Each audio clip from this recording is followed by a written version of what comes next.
Bukas ay kaarawan ni Inay, April 26, 2025. At mula nga dito sa aming bayan, sa bayan ng San Narciso, kami ay gumayak nagbiyahe para magtungo sa bayan ng Sariaya, Quezon, kung saan nandun yung aking mga kapatid at mga pamangkin.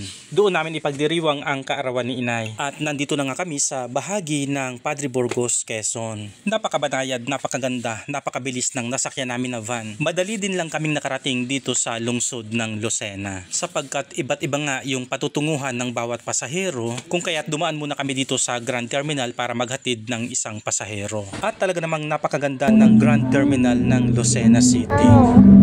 Ay, bakit sila hindi ng cedar? At ayan, pagkatapos ng makapaghatid ng pasahero dito sa Grand Terminal, kami naman ay patutungo sa Pacific Mall. Dito sa Pacific Mall ng Lucena City, dito naman kami sasakay patungo sa Sariaya, Quezon.